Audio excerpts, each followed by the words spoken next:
రేపు 4వ తారీఖట వెన్నుపోటు దినాన్ని పాటిస్తాడంట. రాష్ట్ర వ్యాప్తంగా వెన్నుపోటు దినంగా నిర్వహిస్తారట. నేను అడుగుతాను, ఎందుకు సార్ జగన్మోహన్ రెడ్డి గారు, ఏమిటి ఈ వెన్నుపోటు దినం ఏంటి? చంద్రబాబు నాయుడు గారి కూటమి ప్రభుత్వం సంవత్సర కాలంగా ఏమేమి చేస్తుందో మీకు తెలీదా? వెన్నుపోటు దినంగా ఎందుకు మీరు పరిగణిస్తున్నారు? ఏమొచ్చింది మీకు? అంటే ఎలాగ అనిపించింది మీకు?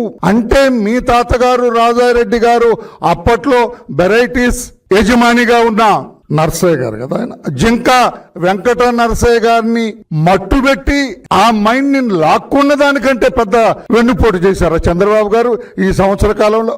ఎవరికి పొడిచారు ఆయన వెన్నుపోటు?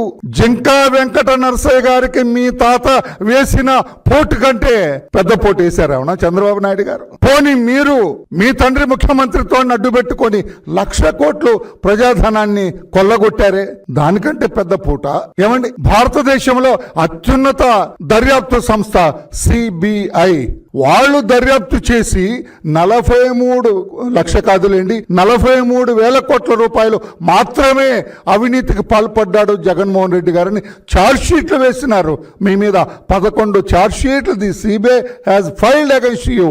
దానికంటే రాష్ట్ర ప్రజలకు మీరు పొడిచిన దానికంటే వెన్నుపోట జగన్మోహన్ రెడ్డి గారు? రారా బాబు జగన్ బాబు రా అని ఆకాశంలో ఉన్న చందమామని చూపిస్తూ భుజాల మీద ఎక్కించుకొని ఆడిచ్చిన బాబాయ్ వివేకానంద రెడ్డికి వేసిన పోటు కంటే పెద్ద పోట ఇదేమన్నా? ఏం మాట్లాడతావా జగన్మోహన్ రెడ్డి గారు? అన్యం పన్ను అరగనే బాబాయిని గొడ్డలు పెట్టుకెళ్ళి చేసినావు కదా. తల్లి చెల్లి యువర్ ఓన్ మదర్, ఆమె కడుపున పుట్టినారు మీరు. తల్లి చెల్లి యువర్ ఓన్ సిస్టర్ శ్రీమతి షర్మిల గారు. వేరార్దే ఎక్కడున్నారు సార్ చెప్పండి?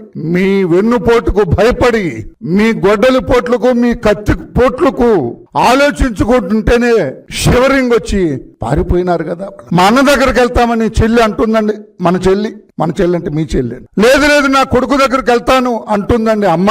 మనమ్మ అంటే మీ అమ్మ అంటుందండి. అటువంటి మీరు చంద్రబాబు నాయుడు గారు సంవత్సర కాలంగా వెన్నుపోటు పడి ఎందుకంత ఆతురత? ప్రజలు 5 సంవత్సరాలు ఇచ్చినారు చంద్రబాబు నాయుడు గారిని కూటమి ప్రభుత్వాన్ని పరిపాలించమని. సంవత్సరానికి మీరు ఎందుకు ఇంత ఎగిరెగిరి పడుతున్నారు? మీ మాట ఎవరు నమ్ముతారు రాష్ట్రంలో?